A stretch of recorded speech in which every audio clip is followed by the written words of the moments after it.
Bueno, como introducción ya estuvo suficiente, es hora de empezar a hablar de la respuesta al tribet. Y vamos por orden de importancia. Primero vamos a hablar del fold al tribet. ¿Y por qué esto es lo más importante? Y sobre todo porque es la acción que más vamos a tomar. Vamos a foldear muchísimo más de lo que vamos a pagar y muchísimo más de lo que vamos a forbetear. Ahora tenemos la difícil misión, pero no imposible, de encontrar el equilibrio justo donde no estemos foldeando de más, porque foldear de más es un error. Por supuesto que si tenemos que elegir entre foldear de menos o foldear de más, yo me voy a quedar absolutamente siempre con el error de foldear de más, porque me va a salir muchísimo más barato que foldear de menos y vivir estrolándome en pozos tribeteados. Pero bueno, no te sientas mal, no te sientas triste.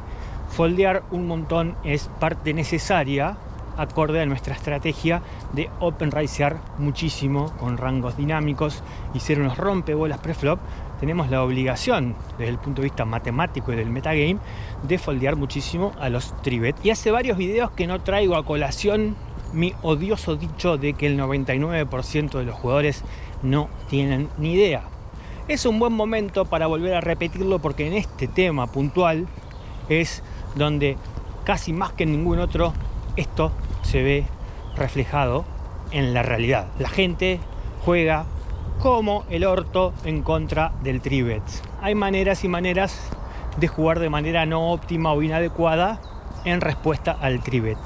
Una de esas maneras es foldear demasiado y otra de esas maneras es foldear demasiado poco. Y la gente que foldea de más, y bueno, ya foldeó de más. Lo que foldeó se foldeó. Poco importa si esa parte del rango que foldeó de más tendría que haber ido hacia la parte del rango que hace call o hacia la parte del rango que hace forbet. Da lo mismo, foldeó de más, ya perdió plata por cagón. La gente que foldea de menos, sí, puede ser que pague de más o que forbetee de más. Pero este es un capítulo que habla del fold y no del call o del forbet, así que más adelante vamos a ir desmenuzando mejor. Ahora vamos a usar mi, entre comillas, famosa categorización de jugadores para analizar para qué lado comete errores cada uno de estos tipos de jugadores. En principio siempre vamos a estar atentos y vamos a adaptarnos a actitudes o adaptaciones que vayan tomando en particular. Siempre vamos a tener en cuenta que mi categorización de jugadores es simple, ya lo dije, que yo generalizo, y al generalizar tengo que estar con los ojos abiertos viendo si dentro de ese grupo general de jugadores que juegan un estilo parecido hay disimilitudes. Quédate tranquilo, no vas a hacer el ridículo si foldeás el 70% de las veces al tribet, porque si tenés put en un sitio que lo permita, te vas a dar cuenta que la mayoría de los jugadores tienen porcentajes altísimos de fold.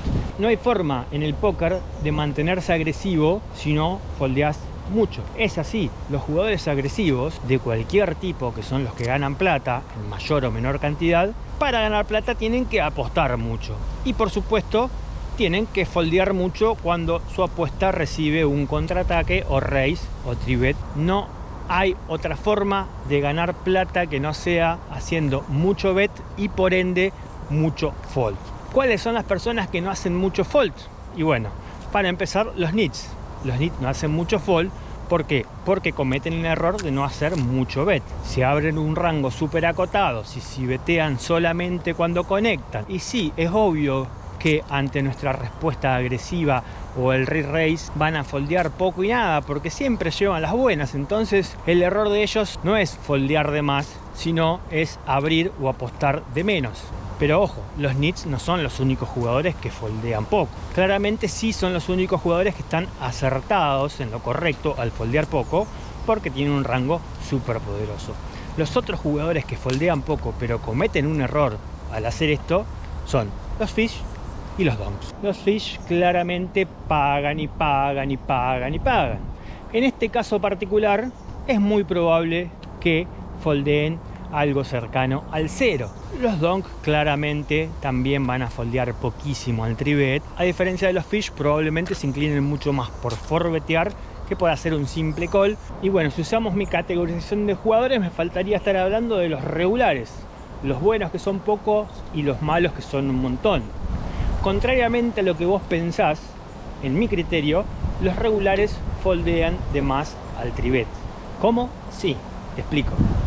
Generalmente juegan una estrategia GTO explotativo, es decir, se basan en el equilibrio del GTO y le agregan más manos para explotar la supuesta situación donde los jugadores están foldeando de más porque están jugando en el equilibrio.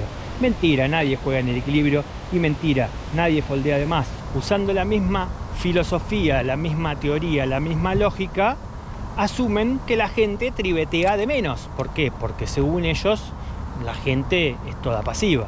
Entonces, al asumir que la gente trivetea de menos, su rango de defensa o de forbet está muchísimo más acotado de lo que debería ser el equilibrio. Así que no solamente que es un rango que paga demasiado poco contra un rango explotativo, que es el que ellos mismos usan, o sea, su mismo compañero de establo lo está triveteando un montón, y ellos se están defendiendo contra un rango menor al rango de equilibrio porque asumen que ni siquiera la gente juega como el equilibrio, sino que trivetea menos que el equilibrio. No sé si se entiende. Y si querés evidencia empírica, podés vos mismo abrir cualquier juego de tablas de cualquier jugador que juegue GTO explotativo, le hace unas tablas de rango de cualquier establo y vas a ver que, por ejemplo, te van a abrir par de 6 de MP. Bueno, perfecto. También vas a ver que en las tablas de trivet van a tener que desde bottom al MP lo van a trivetear con par de 6, ¿se entiende? O sea, van a tomar una actitud explotativa, como diciendo, la gente paga de menos, entonces ¿qué hacemos? Triveteamos par de 6 desde el bottom contra MP o contra inclusive EP. Y acá viene el tema.